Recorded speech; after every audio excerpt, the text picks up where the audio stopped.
Misericórdia. Eu não sabia que tinha ficado gravando aqui, mas tudo bem.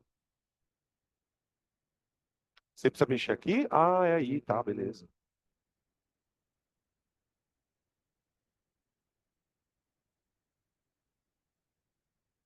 Então vamos, gente. Confere para mim uma coisa. Na semana passada a gente terminou a aula falando de pressão de vapor, né? E da tonoscopia. Chegamos a falar da tonoscopia? Falou, né? Tá. Então vou para o segundo efeito.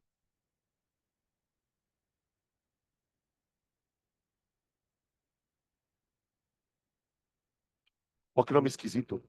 Na semana passada eu já tinha falado sobre os efeitos de maneira mais assim, resumida, né? A ebullioscopia é um efeito, na verdade, que é quase como uma consequência do primeiro efeito coligativo.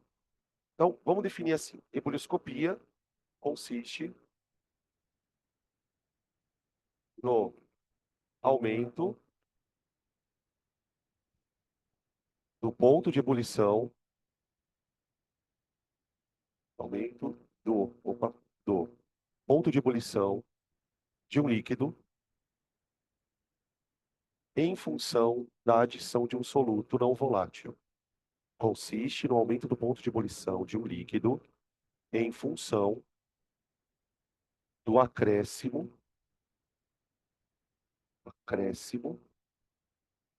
de um soluto não volátil. Quando eu falo em soluto não volátil, pessoal, eu estou falando basicamente de eletrólitos, substâncias que não têm facilidade para evaporar. Opa, é não volátil. É não volátil. O açúcar pode ser considerado também um soluto não volátil, tá? Geralmente, quando a gente está analisando efeito coligativo, a gente está falando de efeitos coligativos de eletrólitos, sal, ácido, base, ou não eletrólitos, tá? Beleza. Para entender a ebullioscopia, a gente precisa primeiro entender a diferença de evaporação e ebulição, tá? Então, vamos falar um pouquinho sobre ponto de ebulição antes. Ponto de ebulição.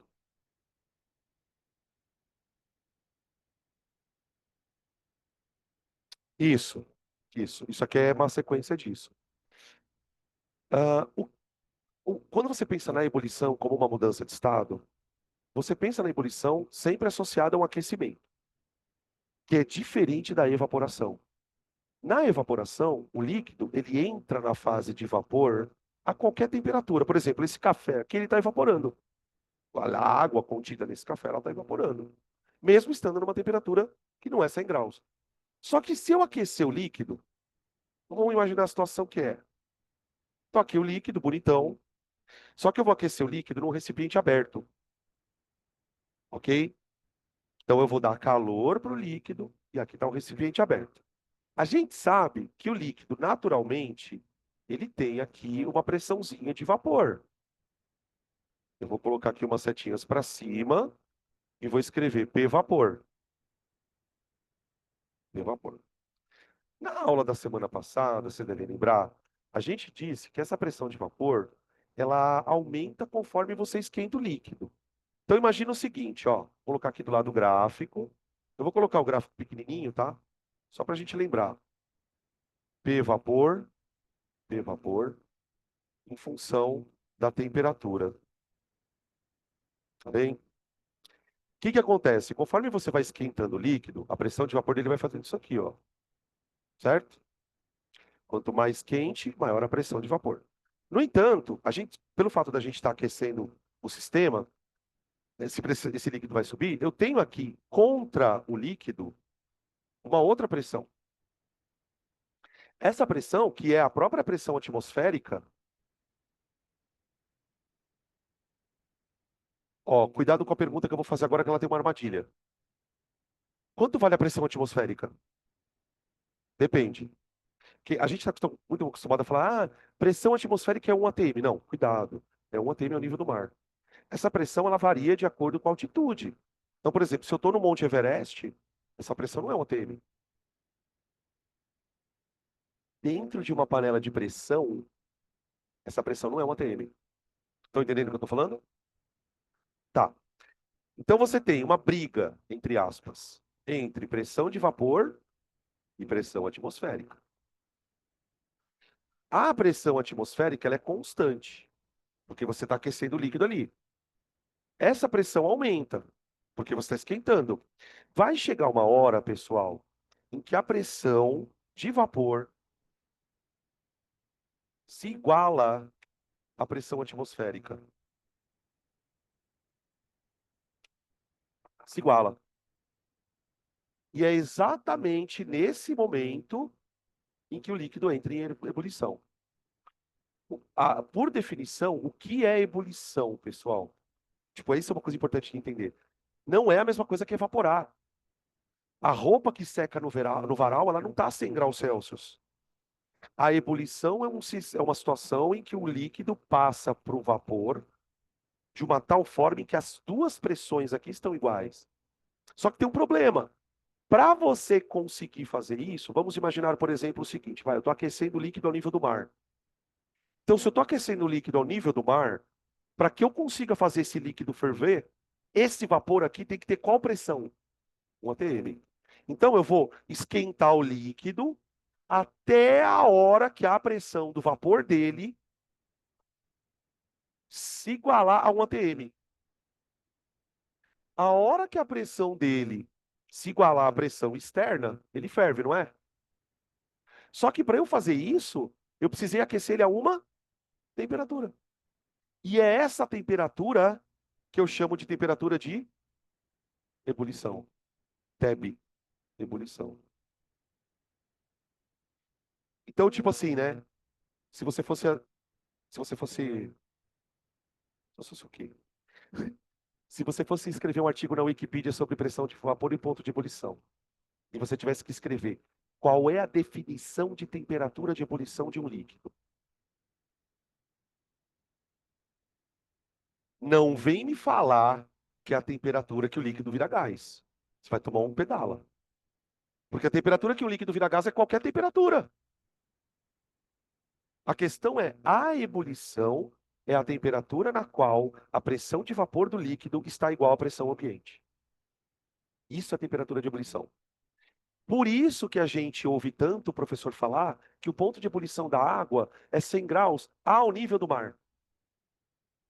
Na panela de pressão, o ponto de ebulição da água é 160 graus. Por isso que o feijão ferve rápido. Porque lá dentro a pressão tá alta pra caralho. Para você conseguir fazer a pressão lá dentro do vapor atingir a atmosférica, que seria no caso a pressão de dentro da panela, cara, a temperatura é muito alta, tá bom? Tem um aparelho que se usa em laboratório, dentista usa também, chamado autoclave. A autoclave é uma panela de pressão gigante que você esteriliza os instrumentos, tal, por fervura. Só que lá dentro a pressão é tão grande que a água tá 400 graus, velho. Então, tipo, você tá fervendo uma coisa com uma temperatura absurda para matar tudo quanto é tipo de bactéria, chama autoclave. É como se fosse uma panela de pressão gigante. Ela suporta uma pressão maior, tá? Tudo bem até aqui? Isso aqui não é ebulioscopia, hein? O que a gente está explicando é o que é o ponto de ebulição. Agora, o que que acontece? Eu vou jogar um trem lá dentro. Um sal, né? Quando eu jogar o sal lá dentro, o que que eu espero que aconteça com essa temperatura? Aumente. Vamos explicar por quê.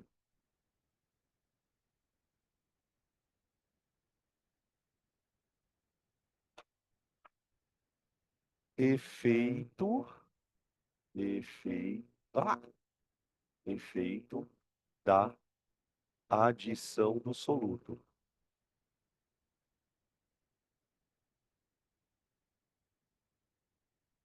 Agora eu vou fazer maiorzinho.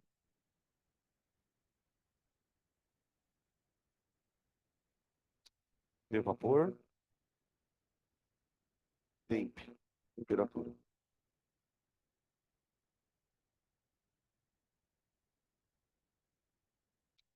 Ó, o solvente, pessoal, ele tá aqui, ó. Isso aqui é o solvente. Então veja, ó. No solvente, vamos escrever lá o ponto de ebulição dele, tá? No solvente, você tem uma temperatura aqui, ó. Vamos colocar aqui a temperatura, ó. Eu vou chamar de TE. Ó, eu vou colocar aqui no solvente uma temperatura que eu estou chamando de temperatura de ebulição. Essa temperatura de ebulição é a temperatura na qual a pressão de vapor do solvente está igual ao do ambiente. Então, pressão do ambiente, vou escrever assim, ó, igual pressão de vapor. Agora eu vou precisar que vocês consultem uma coisa lá da semana passada. Quando eu colocar solvente não, quando eu colocar um soluto aqui dentro, o que que acontece com a pressão de vapor do solvente? Cai, cai, lembra? O que que acontece? Isso aqui, ó.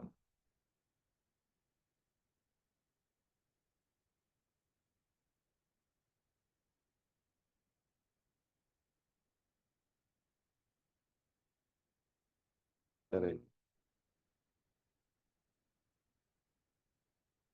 ó. Essa curva aqui, ó, ela mostra o que que acontece com a pressão de vapor quando você mistura o soluto com o solvente. Tudo bem até aqui? Por que que isso acontece mesmo? Essa queda de pressão? Os efeitos coligativos. As partículas do soluto começam a exercer no solvente as forças de coligação. Então segura o solvente para ele evaporar. Só que isso tem um reflexo imediato na ebulição. Por quê? Veja, como a curva abaixou aqui, significa que para eu conseguir chegar nessa pressão de vapor aqui, ó, eu vou ter que esquentar mais. Ó, oi, isso, isso. Olha o que aconteceu, pessoal. A curva baixa, tudo bem, a curva baixou. Agora, se eu tenho que aquecer ele até ele atingir a pressão de vapor. Só que como ele perdeu volatilidade, essa que é a sacada do bagulho. Ele perdeu volatilidade. Se ele perdeu volatilidade, vai ficar de fato mais difícil para você fervê-lo. Então o ponto de ebulição aumenta. Tá vendo esse delta aqui, ó? Esse delta é o quanto ele aumenta. Isso aqui é chamado, dentro desse contexto, pessoal, esse delta T, ele é chamado de efeito ebulioscópico. Efeito ebulioscópico. O que que ele é, na verdade? O quanto a temperatura do líquido aumentou em decorrência do negócio. Deixa eu virar aqui. Aí, aqui, ó.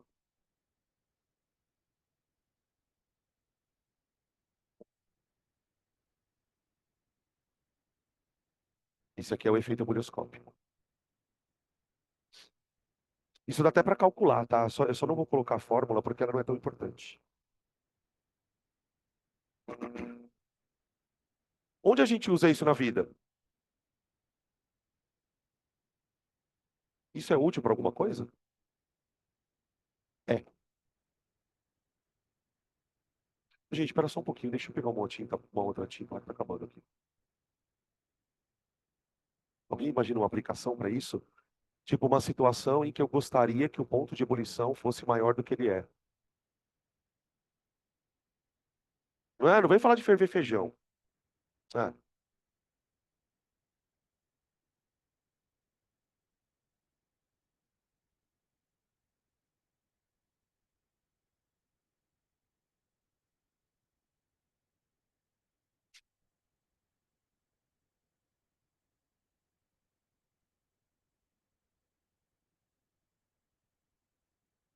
e aí, vocês já pensaram? Tá bom, professor. Ferver feijão, não. Ferver arroz. Ferver pipoca, milho.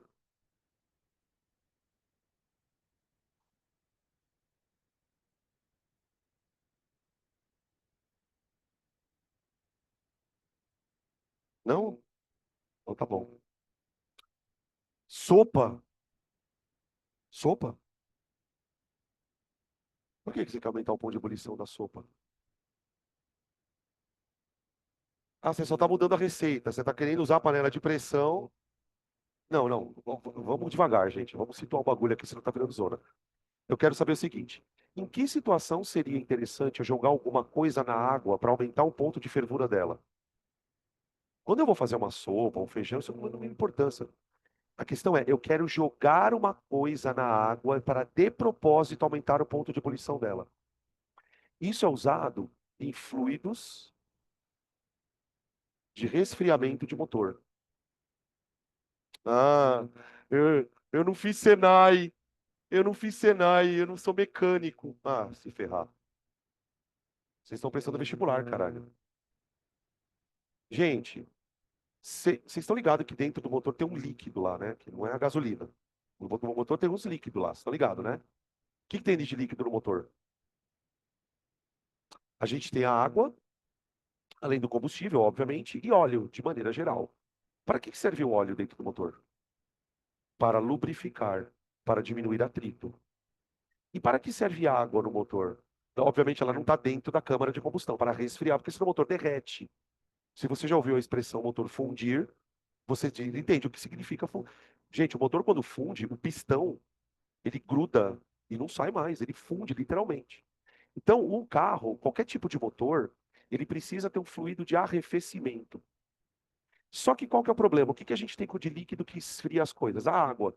Só que assim, se a gente colocar água pura no motor para resfriar, a temperatura da água vai ficar tão alta que ela vai virar vapor e a pressão ali dentro vai ficar enorme e vai explodir o sistema. Então, o que que se faz? Os caras colocam um aditivo na água. Olha só o aditivo que os caras põem na água do posto lá. Não, não é água da torneira, tá? Por isso que os caras falam que não é para usar água da torneira. Isso não é migué de posto de gasolina querendo vender negócio. Porque o problema é o seguinte: se você põe água da torneira, você tem dois problemas. Primeiro, a água vai ferver a 100 graus, 100 e pouquinhos graus. Ela vai evaporar muito mais fácil. E segundo, a água está cheia de íon, porque ela é uma água tratada, tem sais.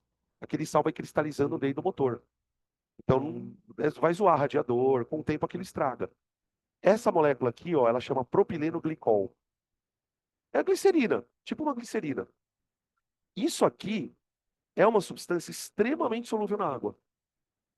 Não é um eletrólito, porque não dissocia, não ioniza.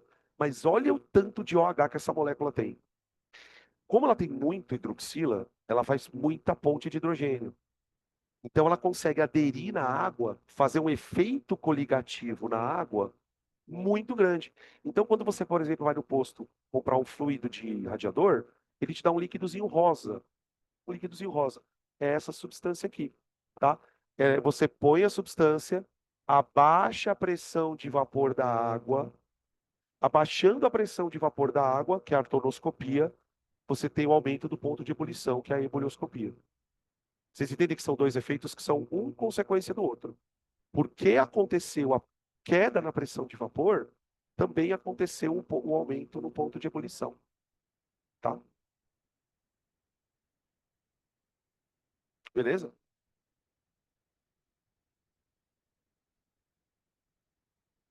Esse é o efeito ebullioscópico. Ah, uma coisa importante. O efeito ebullioscópico, ebullioscópico, é diretamente proporcional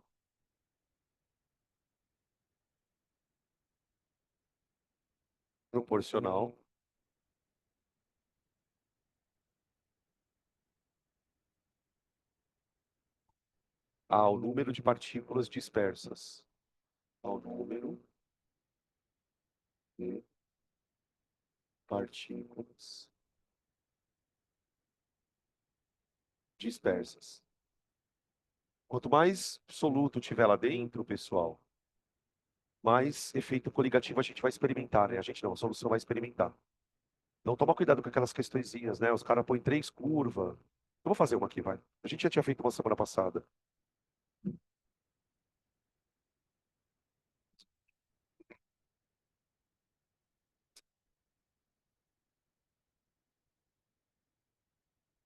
Esse aqui. vamos ver se vocês vão lembrar. Tenta dar o nome oficial para ele. Aí fudeu, né? Como que ficaria o nome oficial dessa porra? Hã? Prop triol não, quase. Prop tudo bem, né? Prop, et prop. Prop, hã. Não, não, não, calma. Vamos lá. É, Propan. Só que tem que tomar cuidado aqui pelo seguinte: você vai ter que colocar o número dos OHs, exatamente. A Propan, 1, 2, 3, triol. Estranho, né? Na nomenclatura antiga, uns anos atrás, isso aqui vinha antes. Até hoje você ainda vê os caras escrevendo assim: 1, 2, 3, propano, põe um O aqui, e o triol, tá? Popularmente, isso aqui é conhecido como propileno glicol ou glicerina. A gente usa mais glicerina. Glicerina, tá? Na panela de pressão, gente, não é por isso que a sopa, vamos usar o termo, a sopa. Tipo, a pessoa fala assim: ah, eu quero fazer a sopa cozinhar mais rápido, então eu vou tacar sal lá dentro, entendeu? Quanto mais sal você põe, mais você joga isso aqui pra lá. Claro que isso tem um limite, né, gente? Porque aí chega uma hora que o sal não dissolve mais, tá? Beleza? Bom, agora vamos falar do outro. Que outro? Crioscopia. Puta, esse aqui é um pouco mais difícil de explicar. Crioscopia.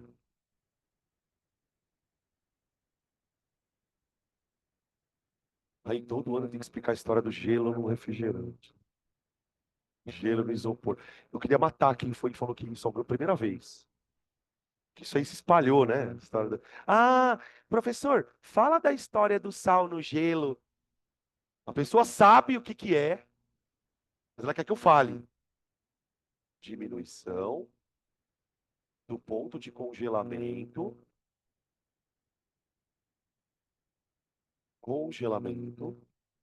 de um líquido. Líquidos. Ou seja, você também tem substâncias chamadas anticongelantes. Entende o que que significa anticongelante agora o termo? Anticongelante é um tipo de substância que você coloca no líquido para evitar que ele congele. Por exemplo, qual é o anticongelante mais famoso que a gente conhece? Ah, vocês estão de brincadeira. Jura? Gente, por que que a água do mar não congela, caralho? O anticongelante mais famoso do mundo é o sal. Como que a água consegue ficar -2, -3 graus em regiões polares e mesmo assim não congelar? É o tal do efeito coligativo. Primeiro a gente precisa explicar o problema microscópico. Gente, vamos pegar o caso da água, que eu acho que é mais fácil. Até porque é o único que eu sei. É, detalhe, né? O que que acontece? A água, quando ela está no estado líquido, rola lá umas pontes de hidrogênio entre as moléculas. Maravilha. Quando a água vai congelar, esse processo é um processo muito abrupto para a água. É tão, eu vou usar um termo meio besta, mas assim, é tão traumático para a água congelar como ferver.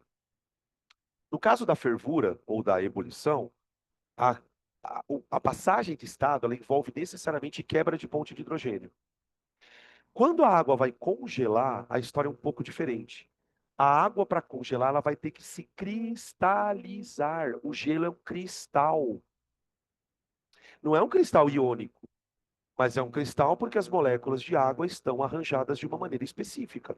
Esse processo de cristalização, ele envolve uma reorganização das moléculas em estruturas meio assim, ó. O desenho é um pouco mais complexo, tá, gente? Mas eu estou só tentando meio que representar. É como se as moléculas de água começassem a se organizar em espécie de estruturazinhas assim. Aqui você tem ponte de hidrogênio, mas há uma reconfiguração do sistema. Qualquer coisa que tenha aqui no meio vai atrapalhar isso aqui de acontecer. Quando a gente coloca aqui dentro, por exemplo, compostos iônicos, né? A gente estava falando que o sal é o anticongelante.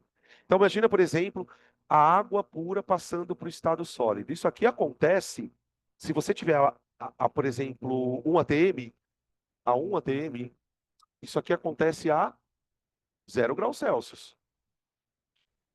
No entanto, se você colocar um pouquinho de sal aqui, as interações moleculares do sal vão dificultar o processo de cristalização. Então, quando eu tenho um soluto, vou colocar aqui o soluto, ó,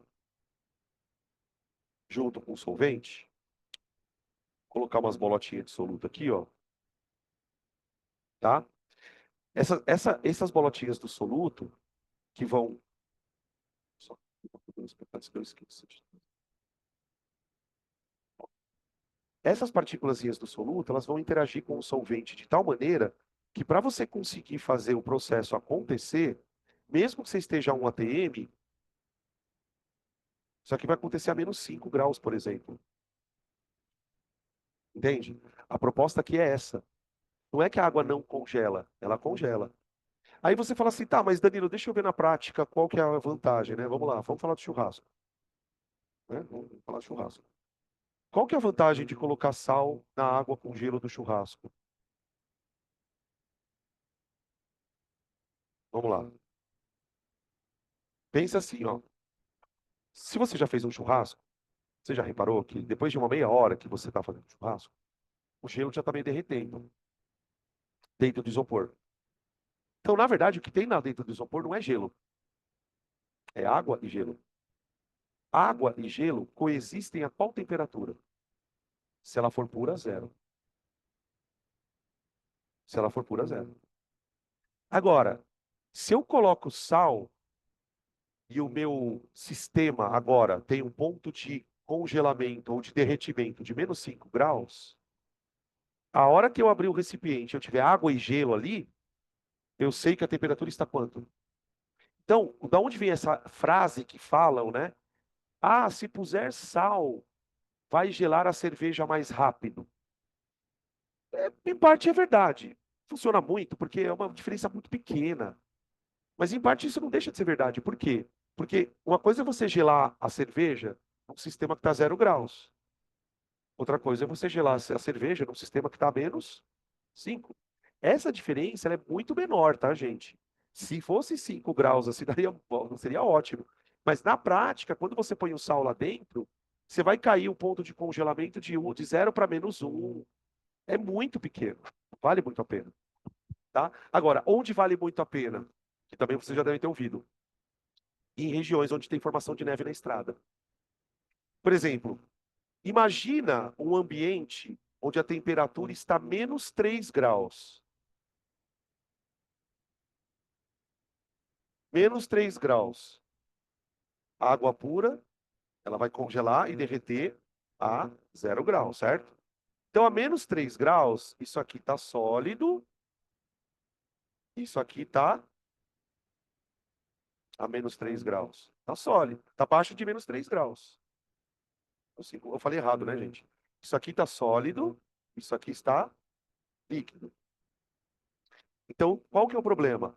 Se você está num ambiente de 3 graus negativo e a água está pura, significa que ela vai congelar, ela vai derreter a 0 graus. Concorda? Agora imagina, por exemplo, você ter uma situação assim. Temperatura de ebulição. Água pura, 0 graus. Ah, vamos colocar água com sal, tá? Só se água mais sal. -5 graus. -5 graus Celsius. Aqui. Quando a água pura e a água com sal estão em temperaturas de congelamento diferentes, dependendo da temperatura que o ambiente está, eu posso ter um sistema onde eu tenha mais líquido ou mais sólido. Então, por exemplo, a 10 graus. Oi, temperatura de congelamento e fusão a mesma coisa, né? Ah, tá, verdade, tá. Ou infusão ou congelamento, tá? Desculpa, perdão. Então vai. Temperatura ambiente, 10 graus Celsius. Água pura, tá líquida. Água pura, líquida. Água com sal, Líquida. Vamos abaixar um pouco a temperatura. Vamos para 0 graus. Como que está a água pura? Agora ela está meio sólido, meio líquido. Ela está na transição, não está? O que significa isso? Pode ser que já esteja começando a formar gelo na estrada, certo? E essa água aqui? Essa ainda não está. Essa não congelou ainda. Ela está líquida. Porque ela só vai congelar quando a temperatura tiver. Então, quando está muito frio, por exemplo, você está numa temperaturazinha mais baixa aqui, ó, vale a pena jogar sal na água, na estrada, ali na rua? Vale. Porque você vai diminuir a probabilidade de formar camada de gelo. Então, você vai diminuir um pouco o atrito. Tá? Geralmente, quando cai o efeito de crioscopia, geralmente eles usam esse exemplo. Por que que se coloca sal nas estradas em regiões onde se faz muito frio e tem chance de nevar? Por conta dessa situação aqui. Tá? Agora, eu queria mostrar para vocês um gráfico, gente. Oi.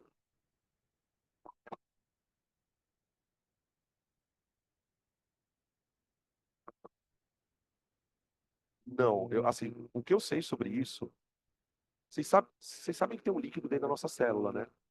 Chama citossol. Já ouviram falar disso? O citossol é um líquido, tipo o que vocês chamam de citoplasma normalmente, mas o citoplasma, na verdade, ele é tudo, né? Junto com as organelas. Mas tenta imaginar se você tirasse todas as organelas de uma célula, ficasse só um gel ali. Aquilo lá é um anticongelante. Então, por exemplo, as células, elas têm proteção contra congelamento. Então, que é justamente uma coisa para evitar ela de congelar tão rápido. Não funciona tão bem assim, porque se você abaixar muito a temperatura, ela acaba congelando. A única coisa que eu sei que tem esse tipo de situação é aqui. Ou então, por exemplo, o mesmo problema que você tem no calor por conta do arrefecimento, você tem no frio. Por exemplo, os caras que moram no Canadá, mano, menos 30 graus. Você acha que o fluido do radiador aguenta? Se for água? Então, aqui eles colocam também no motor do carro, em regiões frias, um anticongelante. Mas acho que para a superfície de contato, assim, não consigo imaginar nada que seja útil. Tá? Oi.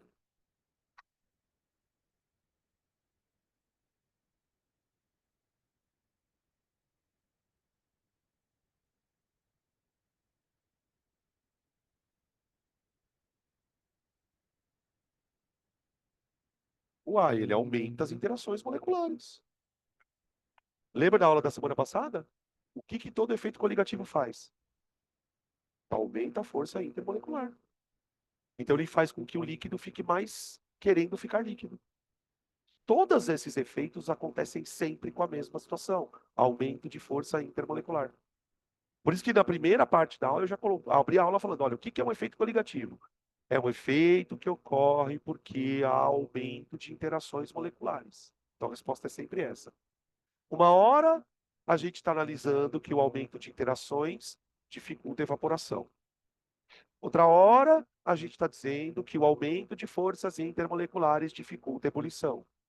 Outra hora, a gente está dizendo que o aumento de força, ó, o soluto aqui, ó, ele dificulta o congelamento. Entendeu? Ah, mas na sua cabeça, filha.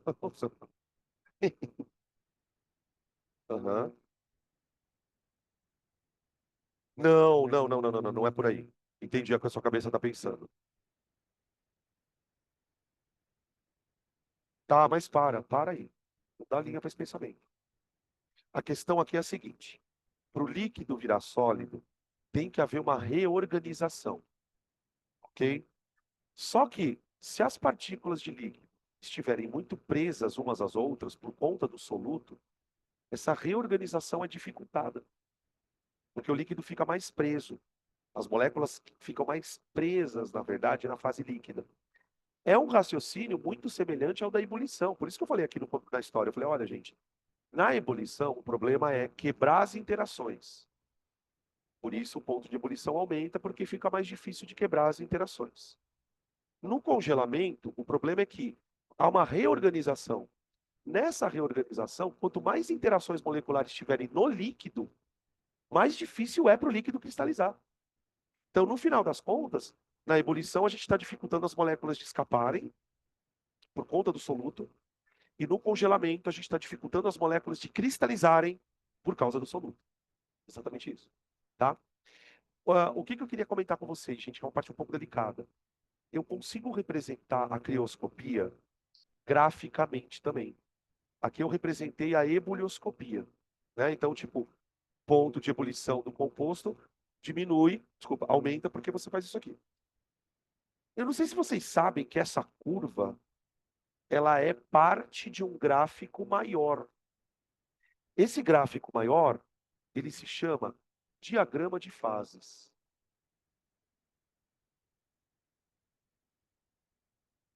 Tá? Diagrama de fases é uma. Volta e meia a gente tem que falar dele. Do nada, puta, tem que falar de diagrama de fase. Para que serve um diagrama de fase, gente? Ele é um gráfico de pressão em função de temperatura que vai te permitir saber em que fase está uma substância. Quando eu falo fase, vocês entendem que eu estou falando de estados físicos. Então, por exemplo, imagina que eu chegue para você e faça a seguinte pergunta: qual é o estado físico da água quando ela tiver com 200 graus e 10 atm? Eu vou ter que procurar um diagrama de fase. Qual é o estado físico da água se ela tiver a 80 graus e 139 atm? Eu vou ter que procurar no gráfico. Eu te dou uma condição e você me dá o estado físico. Entende como funciona? O gráfico de um diagrama de fase, ele tem uma forma um pouco esquisita. Tá? No caso da água, sobretudo, é assim, ó.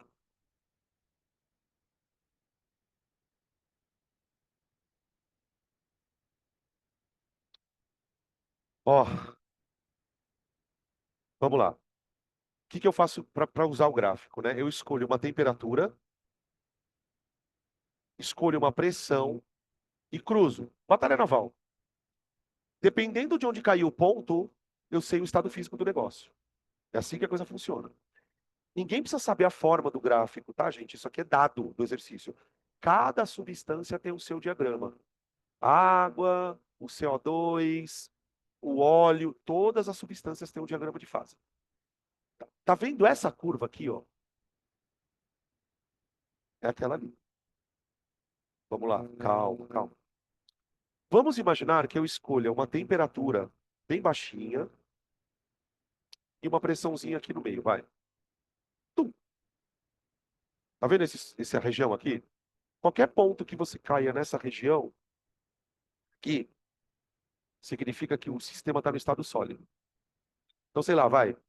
Menos 20 graus e 1 atm.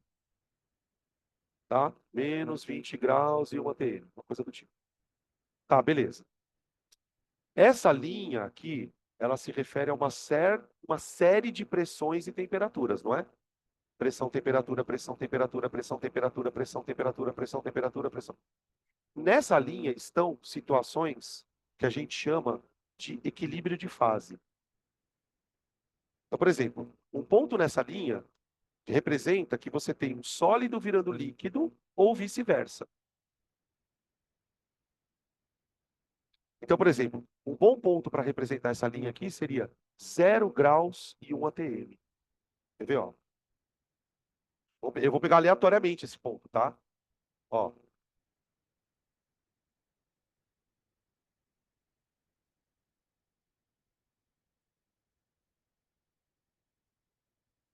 tudo bem? Esse é um bom ponto para representar um diagrama de fase da água. Beleza. Aqui eu tenho líquido, ok?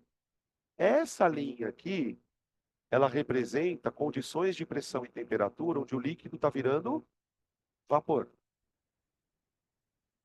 Tudo bem? Então veja, então veja. Que ponto seria esse aqui, ó?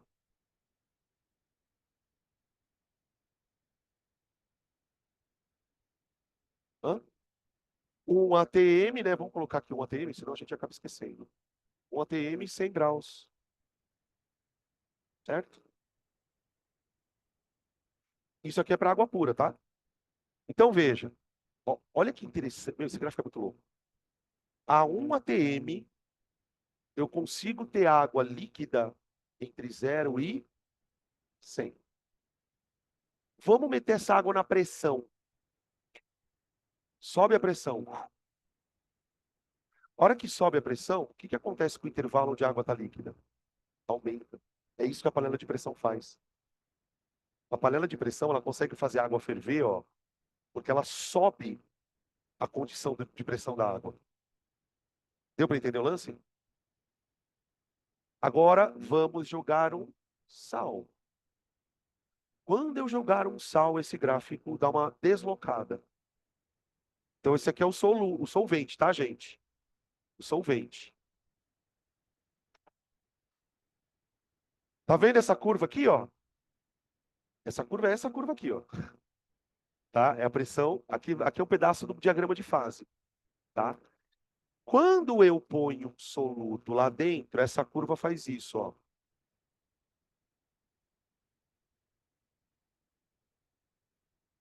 E imediatamente, o que que acontece com o ponto de ebulição? Mas olha o que acontece com a curva daqui. Oh, Deus.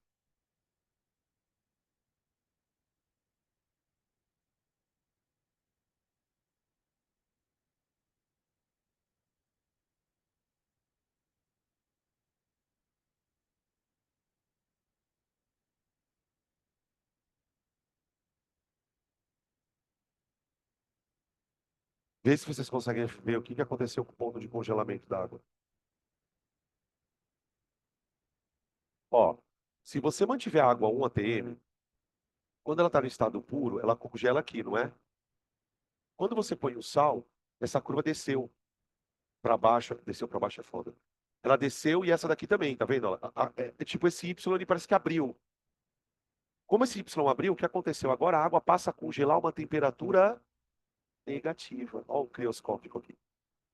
A água passa a congelar numa temperatura abaixo de zero.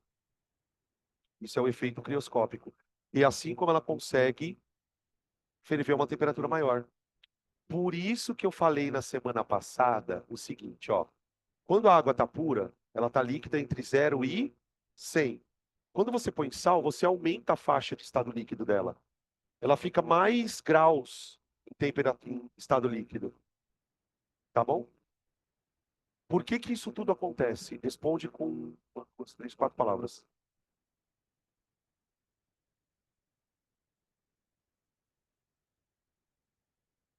Tudo isso. O que que vocês vão almoçar hoje? Aumento das forças intermoleculares. Tá? É tudo, todos os efeitos são aumento da força intermolecular. Tá bom? Não tem como subir o gráfico. O gráfico ele é uma característica da substância. O que eu consigo fazer é descer o gráfico colocando coisas nele. Diminuir a volatilidade. Não. Tá bom? Beleza. Aqui, só para encerrar o crioscópico, né? O efeito crioscópico, o efeito crioscópico é diretamente proporcional,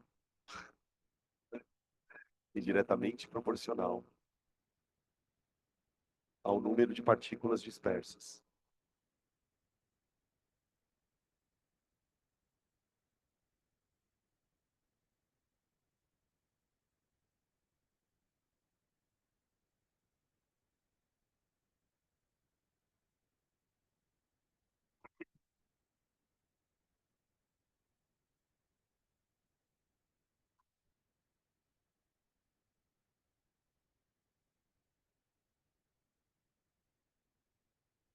Aí, assim, né?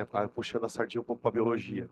Aí você entende como ser homeotérmico é uma puta de uma vantagem evolutiva, cara.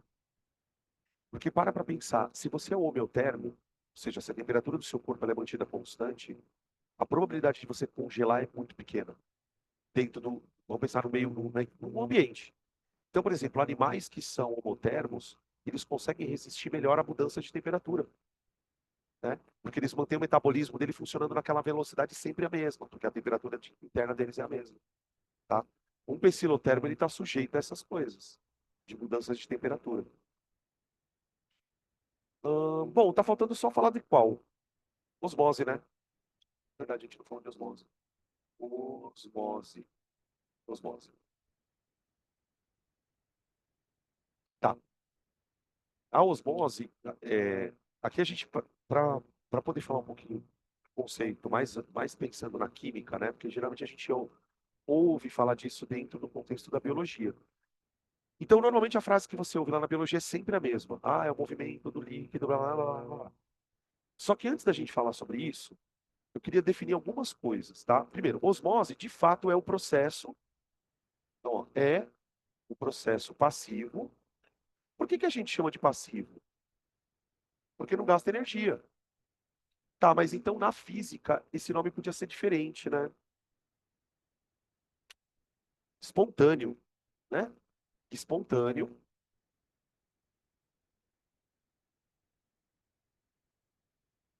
é um processo passivo, espontâneo, da passagem de solvente, passagem de solvente por meio de uma MSP.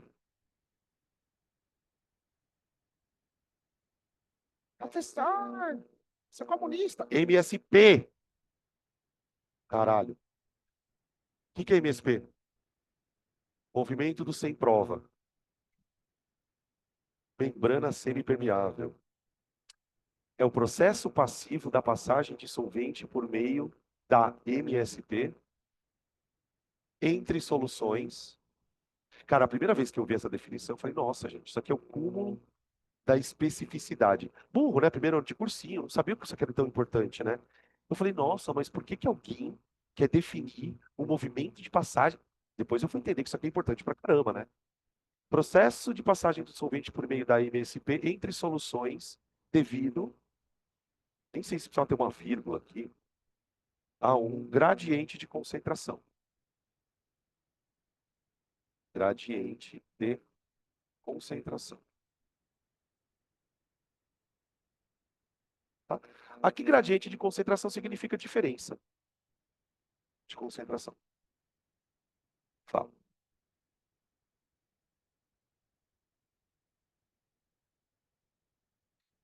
Se reorganizar, porque só quebra no vapor, tá?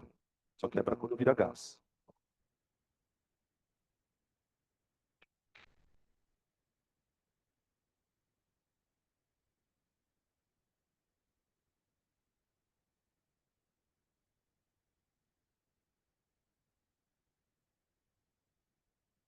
Tá.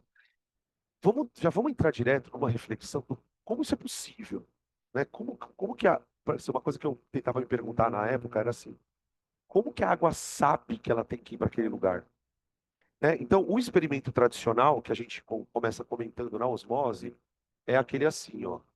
Você pega um sistema, coloca aqui uma membrana dividindo um recipiente, o sistema em duas partes e prepara duas soluções. Duas soluções. Para que haja o movimento do fluido, a gente precisa ter diferença de concentração. Então vamos imaginar, por exemplo, que do lado esquerdo aqui eu tenho uma soluçãozinha A, onde essas bolotinhas são o soluto, tá? Isso aí é o soluto. E aqui eu tenho uma soluçãozinha B, B, tá? Vamos convencionar, né, pelo desenho, que a solução A, ela está mais concentrada do que a B, ok? Então, essa concentração, a gente usa o termo tônus de concentrado. Então, aqui você tem a hipertônica, o tal da hipertônica, e aqui a hipotônica. Tônica. Tudo bem. O que que acontece, gente? Lá dentro do soluto, desculpa, lá dentro do solvente, As partículas do soluto, elas estão exercendo efeitos coligativos. Ou seja, as partículas que estão desse lado aqui, ó, elas interagem não só com a água desse lado. A membrana não é semipermeável, pessoal. Se a membrana é semipermeável, significa que essas soluções estão em contato, não direto. São furinhos muito pequenos que dificultam a passagem de coisas, mas existe um contato físico. É como se essa solução, pessoal, percebesse que lá do outro lado tem água também. Então você tem assim, desse lado, um monte de partículas de soluto tentando interagir com o solvente. Do outro lado, você tem menos partículas de soluto tentando interagir com o solvente. Então, o que acaba acontecendo? Essa solução, ela começa a puxar água para si. Essa solução também começa a puxar água para si, só que de forças diferentes. Como essa solução aqui, ela está mais concentrada, ela consegue fazer uma pressão maior na água do que a solução do outro lado. Então, uma coisa, quando eu aprendi isso na química, mudou completamente a minha noção de osmose, porque eu pensava que osmose era água a ir. Na verdade, não é a osmose, é água a ir. É alguém chupar a água. A pressão osmótica é a pressão de chupação de água. É que tem um nome para isso. Por isso que eu falei, a gente precisa definir essas coisas. Essa capacidade que o líquido tem de chupar água do outro é chamada de osmolaridade. Essa palavra ela faz toda a diferença quando você aprende osmose. Osmolaridade do líquido. A osmolaridade, que obviamente, né, ela tá relacionada com a concentração, tá, da solução. É a capacidade de um líquido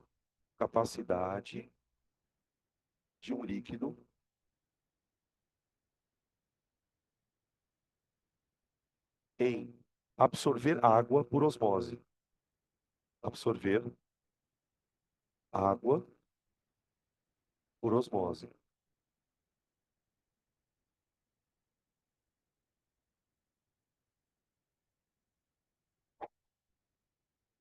Veja como essa palavra ela torna um processo muito fácil de explicar. Por que que... Aí volta na biologia. Olha, pessoal, a osmose é a passagem do líquido do meio menos para o mais concentrado. Mas por que do meio para o menos para o mais? Aí entra uma coisa que a gente tem uma mania de fazer, tá? Eu falo a gente porque eu também faço. Perguntam assim pra gente, ó. Por que tem osmose? Aí a pessoa fala assim, é porque as concentrações têm que se igualar. O que vocês acham dessa explicação? É verdade que existe osmose porque as concentrações têm que se igualar? Quer ver um outro exemplo disso? O corpo está quente e o outro corpo está frio. Quando eu dou calor, por que o calor sai do quente para o frio? Porque o corpo frio tem que esquentar? Não é por isso. Quando você fala assim, a osmose existe porque a água passa do meio, você está só justificando uma consequência. Por que existe osmose, gente? A resposta é simples. Porque a osmolaridade da solução A é maior que a osmolaridade da solução B. Pronto. Ou seja, a capacidade da solução A de chupar o líquido é maior do que a capacidade da solução B. E como que a gente mede essa osmolaridade? Tem um jeito até de medir, tá? A osmolaridade. Gente, aqui eu vou tomar liberdade de colocar a fórmula, tá? Por quê? Porque dos assuntos de coligativos, se tem um que tem chance de aparecer ponto é esse, tá? A osmolaridade, gente, é calculada em termos do que a gente chama de pressão osmótica, tá? É a pressão da água chupando o líquido, tá? Essa osmolaridade, ela é representada pela letra π, π, pressão osmótica, tá? π da solução. Qual que é o π da solução? O π de uma solução é CRT.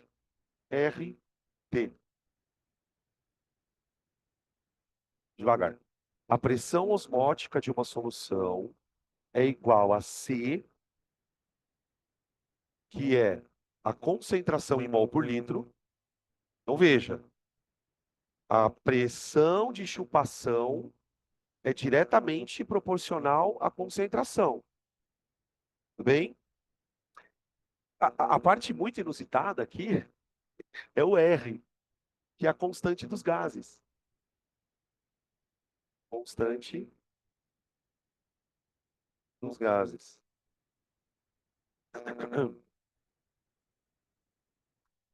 Para um pouquinho aqui. O que que uma constante de gás está fazendo dentro de uma fórmula de uma coisa que está acontecendo na água? Só uma pergunta boa, né? Você se interessa por ela ou posso passar batido? Posso passar batido? Então tá bom. Não, sim. O que que vocês acham, gente? Vamos lá. Qual é a primeira coisa que a gente aprende de química no ano? Hã? Ah, foi a primeira coisa que você aprendeu de química, foi isso. Foi a primeira aula que eu te dei, foi o conceito de mol da matéria, certo? E o que mais, depois de características da matéria? Modelos atômicos. Modelos. Toda vez que você precisa montar uma teoria, você precisa de um modelo. Quando os caras foram montar a teoria para tentar explicar por que que a água passa para lá e passa para cá, adivinha o que que eles usaram como modelo? Gás. Eles usaram como modelo gás. A teoria que explica o conceito de pressão osmótica, ela foi baseada numa teoria gasosa. Então, dentro da fórmula, aparece. Isso aqui é muito parecido com a fórmula do PV-NRT. Tem a temperatura, que é. E tanto é que a fórmula foi obtida a partir da ideia de gás, que essa temperatura, adivinha, é Kelvin. Então, eu só estou contando isso, gente. Não é que isso vai mudar a sua vida. É porque vocês precisam começar a olhar para as coisas com esse olhar. Porra, pera um pouquinho. Tem uma porra de gás aqui. Por quê? Estou na água.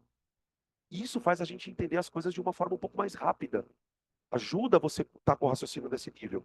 Porque aí você começa a olhar para as coisas e perceber coisas que os outros não percebem, tá?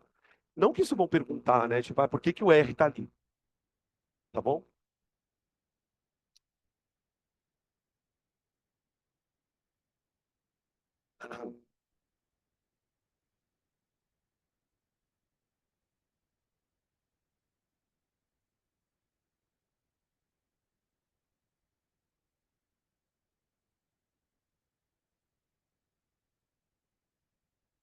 O sangue tem uma osmolaridade.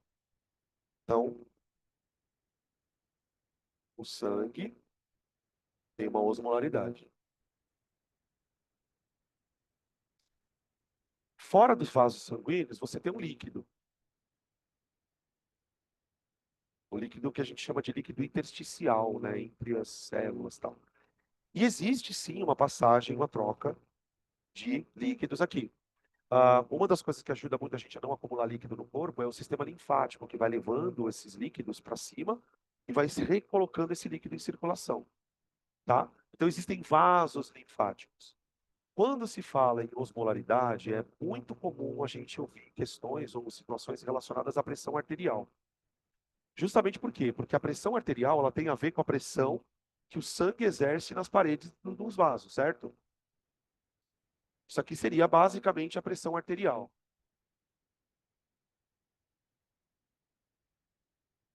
O que que faz essa pressão aumentar, gente? Pensa aqui, o raciocínio não é biologia só, é física. Você tem um vaso e um líquido por dentro. O que que faz essa pressão aumentar? O volume de líquido que está passando, se tem ou não alguma obstrução no vaso. Vocês já vão imaginando coisas, tá entendendo, né?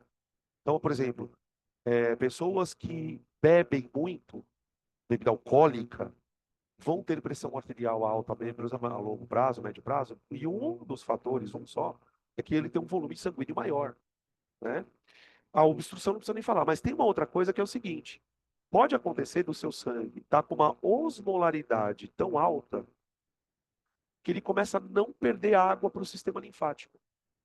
Você diminui a perda de líquidos aqui pelas paredes dos vasos.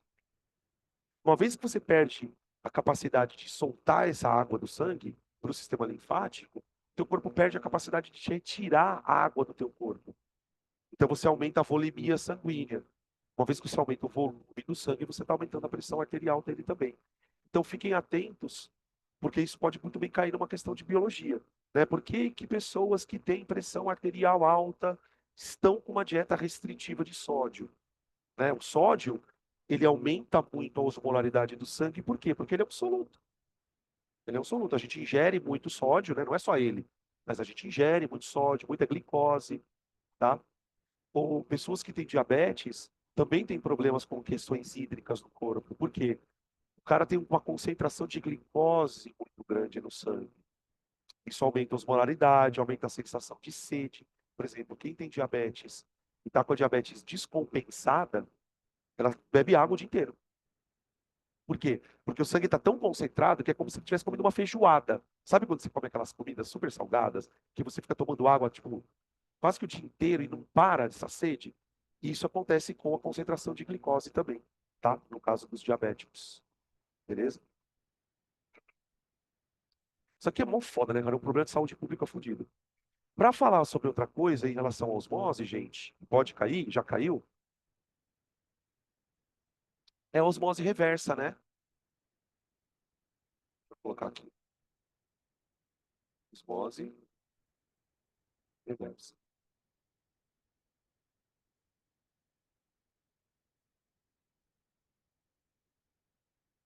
Sabe onde tem uma máquina de osmose reversa?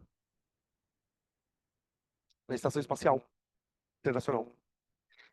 Porque eles usam o xixi deles para retirar água. Eles tiram água a partir da urina, tá? E um dos processos que você fala, caralho, mas como que eles conseguem fazer isso? Osmose reversa, velho. Você vai literalmente tirar a água da solução. Então, como que a osmose reversa funciona? Você tem um sistema que vai, como o próprio nome está dizendo, fazer uma osmose reversa. Então, ela vai fazer a água passar da solução mais para menos concentrada. Então, você tem aqui, ó, uma solução A, uma solução B. A é a hiper, a B é a hipo.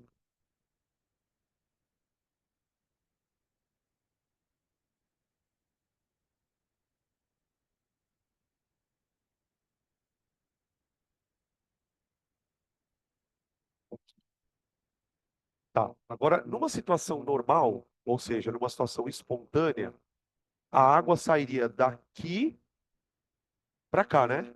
Ó, então, a osmose, é essa daqui, osmose. Tudo bem? Então, o que que eu vou fazer? Eu quero evitar isso de acontecer. Eu quero tirar o solvente daqui para cá.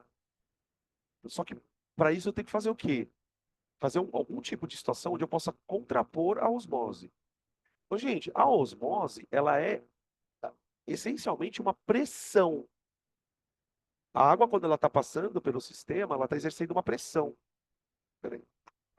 Então, o que que eu tenho que fazer? O que que vocês acham que eu tenho que fazer para evitar isso de acontecer? Eu vou fazer um sistema aqui hidráulico, aqui, ó, um sistema hidráulico, onde eu literalmente force esse líquido aqui, para baixo, tá? Você tem a separação entre os dois ambientes. Eu vou aplicar uma força nesse líquido maior do que a pressão osmótica. Se eu começar a empurrar isso aqui com uma força maior do que a própria osmose, aí eu tenho a osmose reversa. Isso aqui é reverso, ó,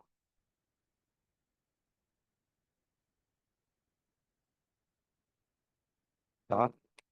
Ah, ou seja, ao invés da água ir do menos concentrado para o mais concentrado, ela vai do mais concentrado para o menos concentrado. Então, por exemplo, no caso da estação espacial, o que que os caras põem aqui? Urina. Põe o xixi dos caras ali, ou outros líquidos que eles estão usando ali que você possa fazer o processo. Aí ela vai extraindo a água. Você tem um sistema que aperta aqui, um compressor, né? Aperta e você tem um aumento aqui da quantidade, tá? Reversa. Ele é usado em que tipo de segmento assim na indústria, osmose reversa?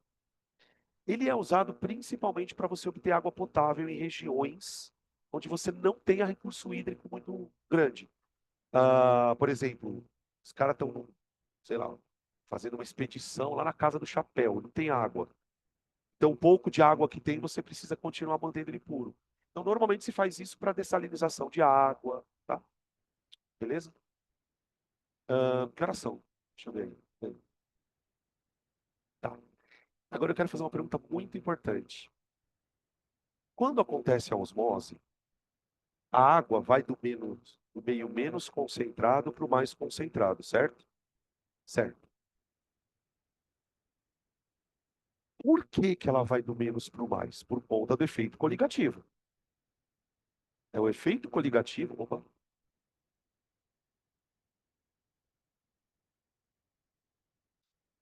É o efeito coligativo que faz a água sair daqui e vir para cá. Quando que a osmose para? Quando as duas soluções atingem a mesma concentração. Ou seja, o meio se torna isotônico. Tá. Vocês lembram que volta e meia a gente fala, que eu já falei algumas 2 ou 3 vezes sobre entropia? Entropia. E a gente está estudando entropia, né? Pelo menos às vezes que eu falei aqui, eu uso muito a ideia de desordem para falar da entropia. Tá? Vamos imaginar o seguinte, então. Isso aqui é o estado inicial. Solução hiper, solução hipo. Ok? Deixa a osmose acontecer. Quando a osmose acontece, vai entrando água de um lado para o outro, certo? Essa solução ela vai ficando mais diluída, porque ela vai recebendo água. E essa solução vai ficando mais concentrada. Vai chegar um momento em que a concentração é a mesma. O que vocês acham que aconteceu com a entropia? Aumentou ou diminuiu? Aumentou. Aumentou. Quando você pensa numa situação assim, ó, isso é fabuloso, gente. Tudo é entropia na vida. Sério, tudo é entropia. O que que acontece? Lembra que uma das coisas que a gente vive falando aí, né, a história de tudo tende ao caos, que a entropia do universo aumenta. Na verdade, todo o processo físico ou químico, por mais besta que seja, se ele acontece de maneira espontânea é porque a entropia está aumentando. Cara, é uma coisa tão bizarra. Por exemplo, quando você joga uma bola no chão, ela cai, não cai?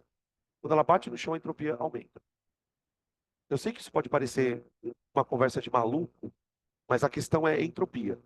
A história é a seguinte, ó. Você tem um sistema onde você tem uma solução hipo e uma hiper. Então você tem aqui pouquinhas partículas em um volume grande e muitas partículas em um volume pequeno.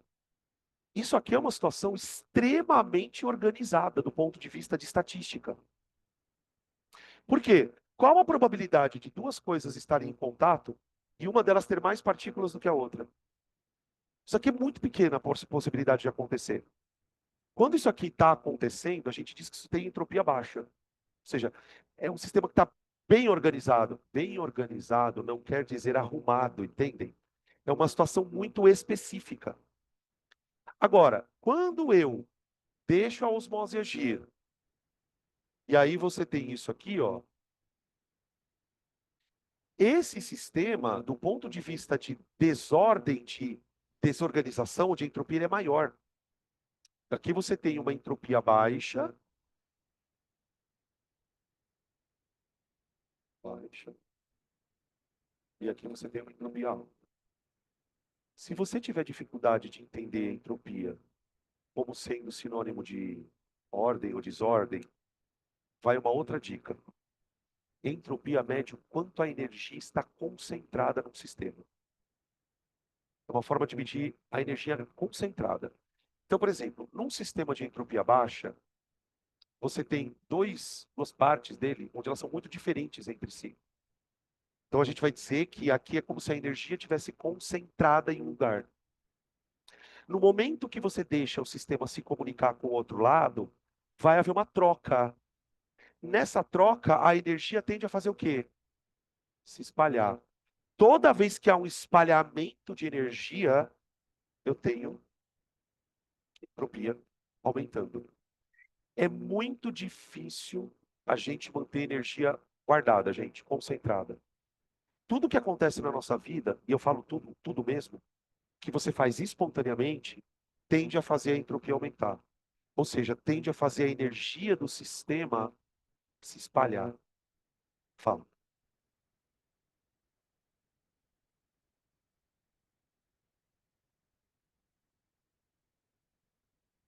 A energia se conserva, não é?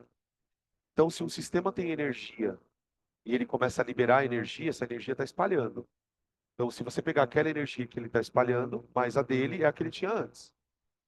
Então, o problema é que quando essa energia se espalha, você não consegue mais reorganizar ela. Isso é uma coisa surreal. Por exemplo, pega um meio assim. Você consegue desfazer essa merda? Não. Uma vez que a energia se espalhou, você nunca mais consegue recuperar ela. Nunca. Por isso que quando o motor esquenta, aquele calor, você não... toda a energia que ocorre, toda vez que uma energia se espalha pelo ambiente, significa que você não consegue mais usar ela para fazer trabalho. É uma discussão extremamente profunda aqui, tá? Mas se a gente vai fazendo a história, tá? Hã? Quando a entropia está baixa, ó, foi assim, baixa a entropia,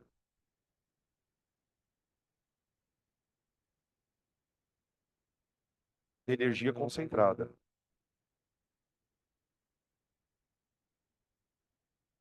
Mas, professor, você está falando de energia numa aula de concentração, é a mesma coisa.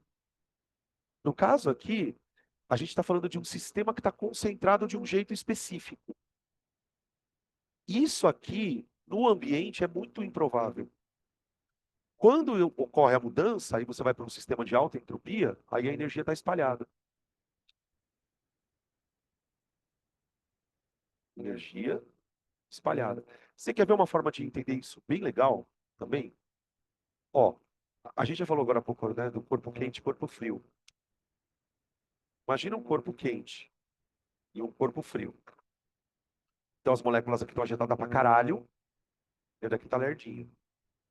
Quando eu ponho em contato os dois, o que que é mais provável? As moléculas mais rápidas darem energia para mais lentas? Ou o contrário? Mais rápida dá para mais lenta, ou seja, o quente dá calor para o frio. Por quê? Porque a energia se espalha. Se um corpo está quente, ele dá calor para o frio, ele permite que aquela energia seja distribuída para mais partículas. Então você está espalhando. Agora, se um corpo frio der calor para um quente, eu estou violando a ideia de que a energia tende a se espalhar. Porque aí ela estaria concentrando energia. Você imagina um corpo frio, as moléculas estão lá, meio assim. O corpo quente está aqui. Você está pegando a energia daqui, dando para esse corpo. Você está concentrando mais energia. Isso é muito improvável. Então, as coisas que acontecem, elas acontecem seguindo uma regra. E uma vez que ela acontece, ela não desacontece mais. Isso é o conceito de irreversibilidade, tá? Que vai valer para tudo, né? Por exemplo, quer ver? Uma vez que eu jogo uma bolinha no chão e ela bate no chão, aquela energia eu não recupero nunca mais. Porque houve um aumento de entropia. A energia que você é aumento de entropia, tá?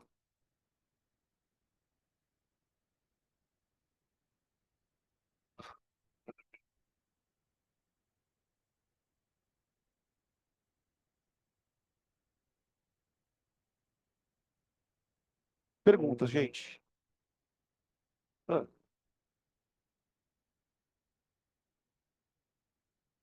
pode ser que tenha, não. Por quê? Pode.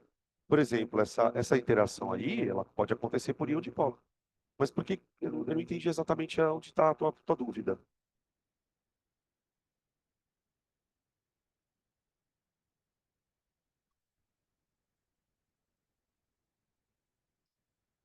Ó, então, Carlão, só toma cuidado com o negócio.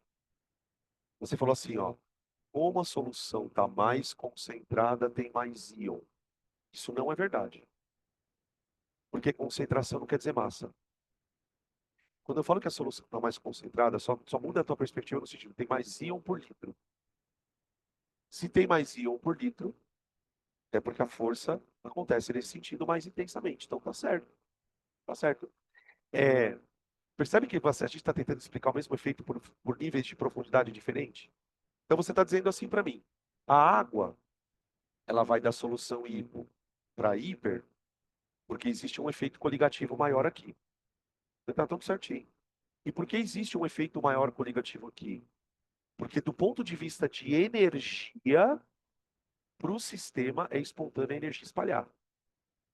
Então, os sistemas, eles caminham na natureza sempre para, tipo assim, é como se o sistema tivesse duas escolhas. Qual ele sempre vai escolher? A do maior espalhamento de energia. Então, o espalhamento de energia envolve isso aqui, tá? Então, eu posso dar uma explicação física, que é o que eu estou fazendo aqui, e eu posso dar uma explicação química, que é o que você deu. Você está falando, olha, o efeito coligativo acontece por causa das interações moleculares que são mais fortes, porque a solução é mais concentrada. Tá tudo certo, tá? Deixa eu pegar minha apostila aqui.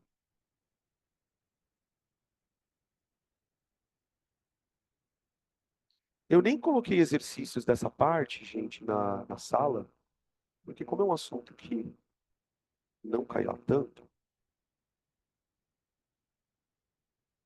mas eu acho que deve ter algum aqui para a gente fazer. Deixa eu pegar.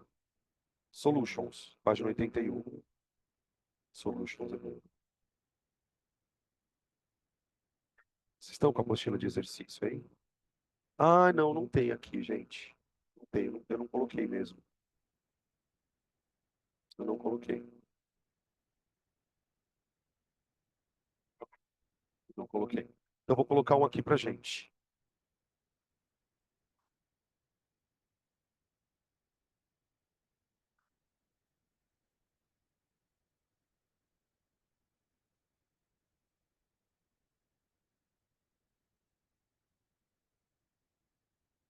Oi. Ah,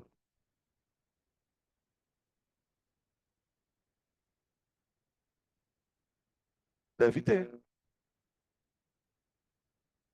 Deve ter. Perguntou, eu respondi. Você tem mais alguma coisa para fazer para mim? Perguntar?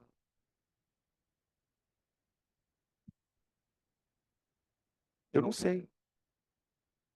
Eu não sei.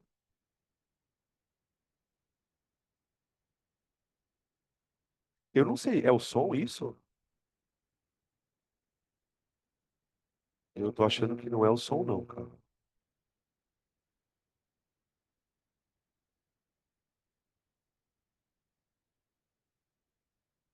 Peraí, cadê o controle do ar? Ah, tá aqui, peraí. Não, fica enchendo o saco esses barulhos, né? Ah, o ar não tá querendo nem desligar.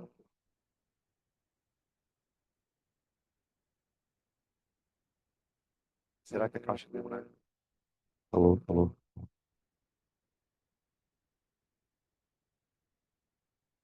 É. Eu acho que é o problema de algum fio encostado aqui. Mas foi bom você ter falado, Mi, porque já passo para o Eloy. O rapaz tá mexendo nas coisas aí. Mas eu não vou conseguir te atender, velho. Não vou conseguir te atender, é foda. Tá? Mas incomoda. Eu vi que vocês ficaram bolados quando o cara tava aqui, né? Eu vi a cara de vocês. Eu falei, deixa eu ver até onde eles vão. Nossa. Pô, vocês estão estressados pra caralho, né? Vocês ficaram muito perturbados. Eu também tava um pouco incomodado.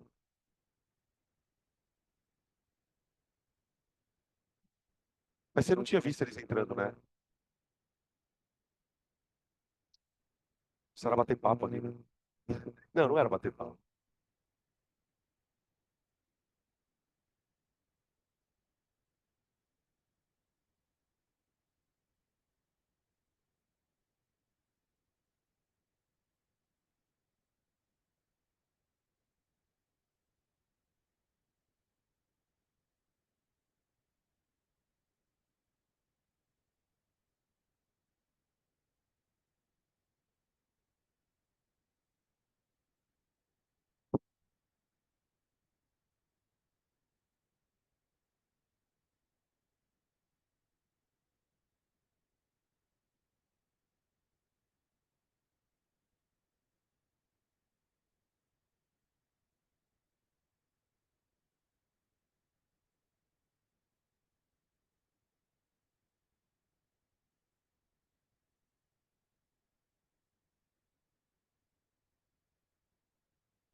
Deixa eu virar aqui, ó.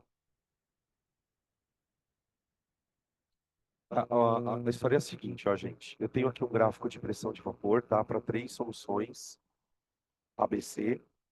E aí eu coloquei aqui de maneira não necessariamente concordando, tá? Com a ordem, as três possíveis soluções, tá? KCl 0,2 molar, tudo solução aquosa, tá? Na2SO4 0,1 molar, K3PO4 0,06 molar. Eu inventei esses números da minha cabeça, tá? E aí, a primeira coisa que eu queria que vocês fizessem é relacionar as curvas às soluções. Ó, relacione as curvas às soluções. Normalmente, quando cai questões de propriedade coligativa, são questões que envolvem muito esse tipo de raciocínio, tá? Bom, tem duas coisas que a gente precisa observar primeiro, né? A curva de pressão de vapor ela está relacionada basicamente com a volatilidade do líquido. Então, observando as três curvas, a gente percebe que, por exemplo, se você escolher uma temperatura qualquer, a pressão de vapor do A é maior que a do B, que é maior que a do C. Isso significa que dos três líquidos, o A é o mais volátil. Então, em ordem de volatilidade, é A, B e C. Ok? Tá, mas eu vou relacionar a volatilidade com a concentração das partículas. Porque é o que a gente estava discutindo desde o começo da aula. O efeito coligativo, seja ele qual você estiver analisando, ele é proporcional à concentração. Então, veja, qual é o efeito coligativo que eu estou analisando aqui? Queda na pressão de vapor. Tonoscopia.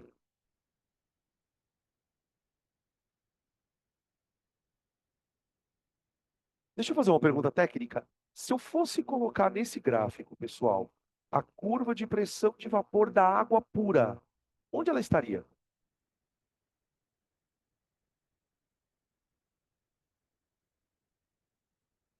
Porque aqui são três soluções, né? Seria a mais alta de todas. Se você pensar na água sozinha, ela é mais volátil do que a água com sal. Isso aqui seria da água pura, tá certo? Então, ó, quanto mais distante da água pura tiver a curva, maior é o efeito coligativo. Então, a solução que tem maior efeito coligativo, ou seja, a solução que é menos volátil, é a C. Se ela é a menos volátil, ela é a mais concentrada das três, tá? Então, ó, na toroscopia, a concentração de C tem que ser maior que a concentração de B, que tem que ser maior que a concentração de A. Tudo bem? Beleza. Tá, agora vamos identificar quem é quem. Para a gente identificar quem é quem, a gente tem que ver a concentração das coisas. Tá. Ô, gente, o KCl é um eletrólito, certo? Então, quando eu coloco a solução de KCl, desculpa, quando eu coloco KCl na água, o KCl ele vai liberar partículas de cátion e ânion.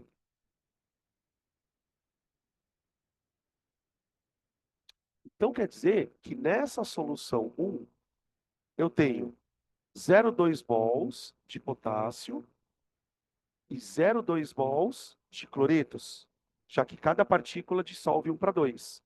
Então, qual que é a concentração real da solução 1? Ela é 0,4 mol por litro. Vocês lembram que eu chamei o número de fator de Van 't Hoff na aula? O que é o fator de Van 't Hoff? É o número que você multiplica a concentração para representar a dissociação do cara. Quando esse cara dissocia, ele não dissocia para 2. Então eu pego a concentração e multiplico por 2. Aí eu acho a concentração dos íons. A solução 2, pessoal, ela dissocia assim, ó.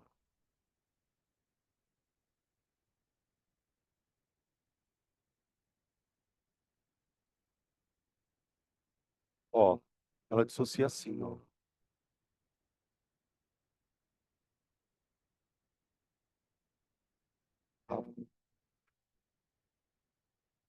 Ela vai na dissociação de 1 para 3, né? Então vê, ó, a concentração do sal era 0,1 mol por litro. Quando eu dissolver 0,1 mol por litro aqui, eu vou formar quanto aqui? 0,2 e aqui 0,1. Então, como aqui o fator de diluição é de fator de dissociação, né? É de 1 para 3, então a concentração desse bonitão aqui é 0,3 molar. E agora o último aqui. K3PO4. K3PO4. K3PO4. Tem alguns sais, pessoal, geralmente quando é sal de fosfato, que é ânion mais, que tem carga maior, que você tem dissociação de 1 para 4 aqui, ó. Porque quando esse sal dissociar, ele vai liberar 3 potássios mais um PO4. Então, vê, 1 virou 4. 0,06 vezes 4. Eu só entendi onde estava a minha cabeça na hora que eu coloquei esse número. Tudo bem. É, nada a ver. Daí, beleza? Então, a solução mais volátil, quem é? É a 1, que é a mais concentrada. Solução C é a 1. A solução menos, aliás, a menos volátil, né? A menos volátil é a 1. A mais volátil, que é que está mais próximo da água, é a menos concentrada. E a do meio é a do meio, né?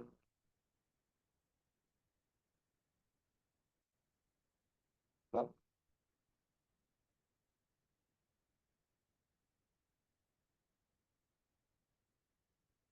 Coloque as soluções em ordem crescente no ponto de ebulição e mostre no gráfico.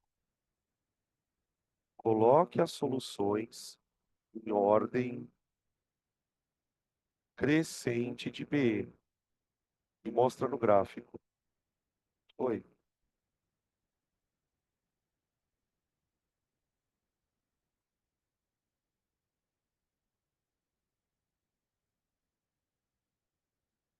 Por que que o quê?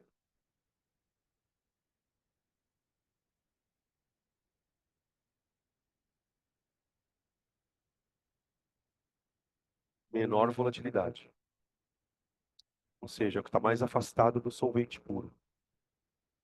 Toda vez que você põe um sal na água, ele faz isso, Gra.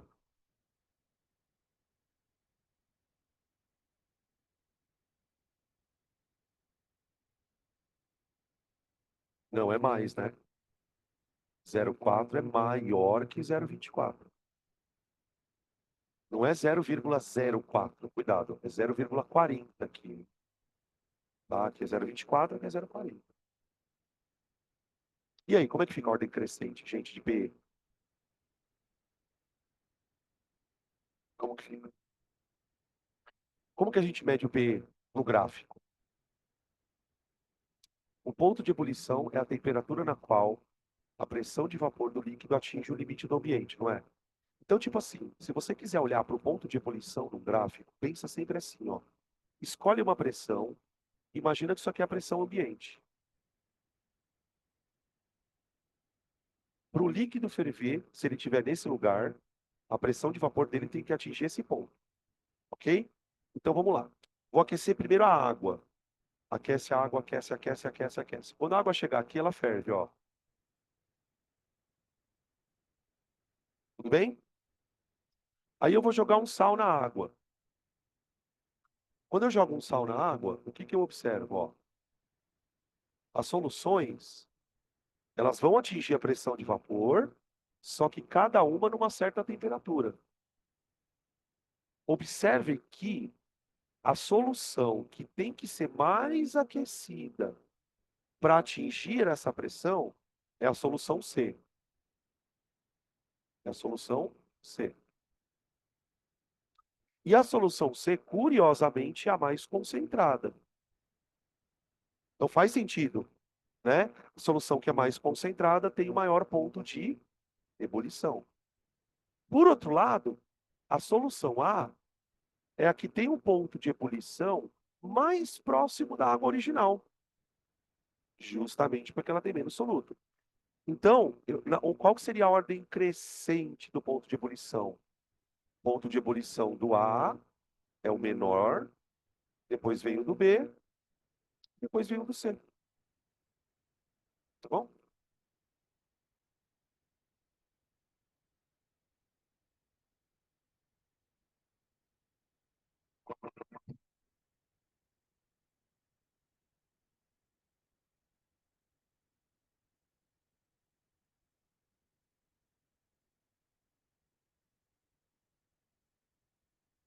Vou colocar só mais uma perguntinha, tá?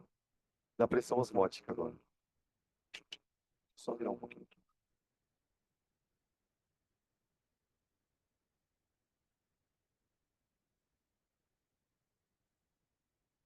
Calcule a pressão osmótica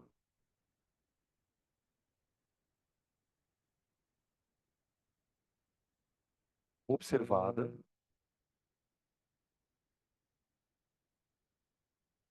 ao colocarmos em contato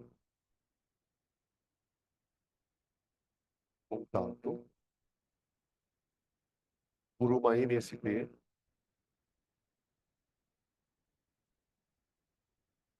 as soluções um e 2. Dados. Considere que a temperatura é 27 graus e a constante dos gases 0,082. Atmosfera litro mol Kelvin. Esse aqui é um bem cara de vestibulares da VUNESP, tá? Os que tem discursiva. Calcule a pressão osmótica observada ao colocarmos em contato por uma membrana semipermeável as soluções um e 2.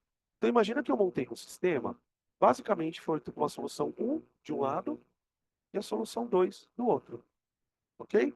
A solução um a qual eu estou me referindo, pessoal, é a solução 0,4 molar. E a solução 2 é a solução 0,1 molar. 0,3, perdão. 0,3 molar. O que eu vou fazer então? Eu quero calcular a pressão osmótica no sistema. A gente sabe que a água vai vir do 2 para o 1. Desculpa, do 2 para o 1. Da hipo para hiper, certo? Essa daqui vai ser a hipertônica. Essa daqui vai ser a hipotônica. Como que eu calculo a pressão? Eu vou pensar o seguinte: cada solução tem uma pressão osmótica de puxar. Só que essa solução, por ser mais concentrada, ela vai ter uma pressão maior.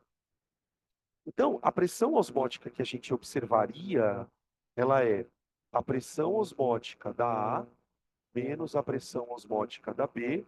Isso aqui é o delta P, que é o que você enxerga de pressão osmótica,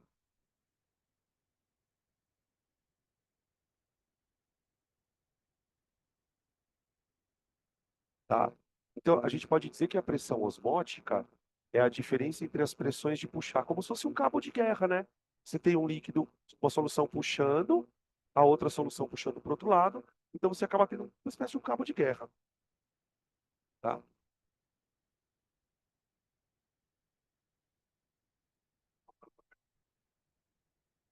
Não vai. CA, R, TA, menos CA, R, TB, CB, desculpa, igual a delta P.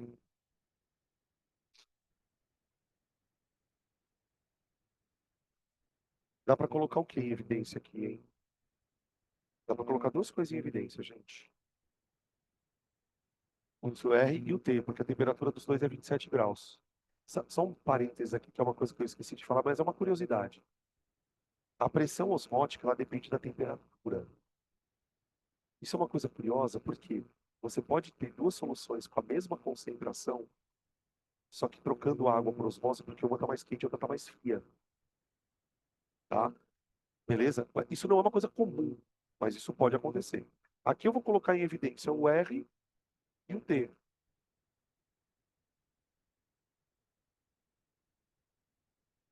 Ó, então assim, R vezes T, aí fica Ca menos Cb, que seria a diferença de concentração, que eu já tirei o R em evidência, né? Então vai ficar 0,082 vezes. Como a temperatura precisa estar em Kelvin, eu vou colocar 300 vezes. Aqui vai ficar 0,4 menos 0,3, que vai dar 0,1, igual a ΔP. Isso aqui dá 24,6 vezes 0,1, dá 2,46. Então, por exemplo, como que isso poderia aparecer numa prova de física? Aí pensando num conteúdo um pouco mais multidisciplinar. O cara pode falar, olha, então, a osmose reversa é uma técnica muito importante para a gente purificar a água. Para a realização da osmose reversa, é necessário a aplicação de uma pressão que seja superior à pressão osmótica. Uma pessoa comprou uma máquina de fazer osmose e gostaria de calibrar a, a osmose para fazer uma osmose reversa. Qual deveria ser a pressão que a máquina tem que aplicar para bloquear a passagem de água? Então, por exemplo, essa pressão, gente, o que que ela está mostrando para a gente? Que quando você colocar a solução A em contato com a solução B por meio de uma membrana semipermeável, a água vai passar de B para A, certo? Do menos para o mais concentrado. Com que pressão? É isso que nós calculamos, gente.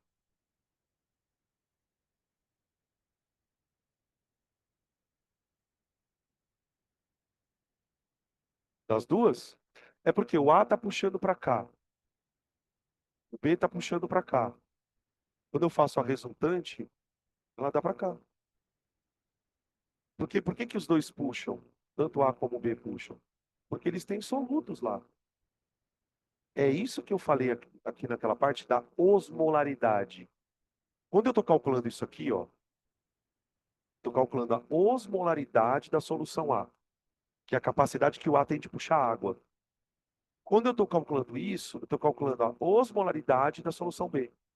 São as coisas que o cabo de guerra faz. Tipo, cada um faz uma forcinha para um lado. Só que como a osmolaridade dessa solução é maior, o resultante acaba ficando para cá. Entendeu? É, não sei se o termo poderia ser vazão, né? Porque, mas entendi o que você disse.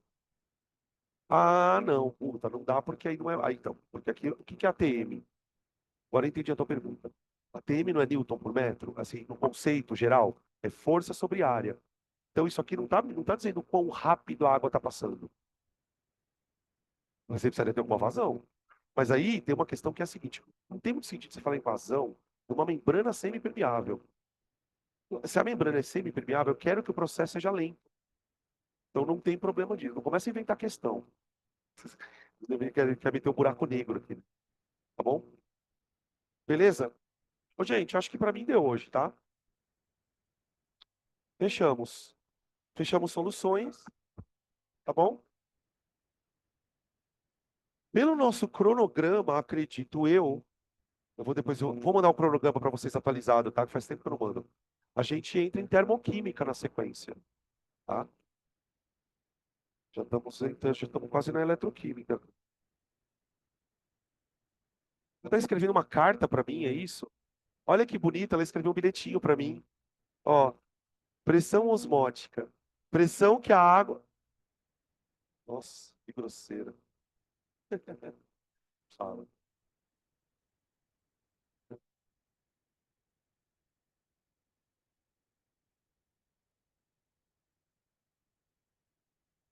Sim,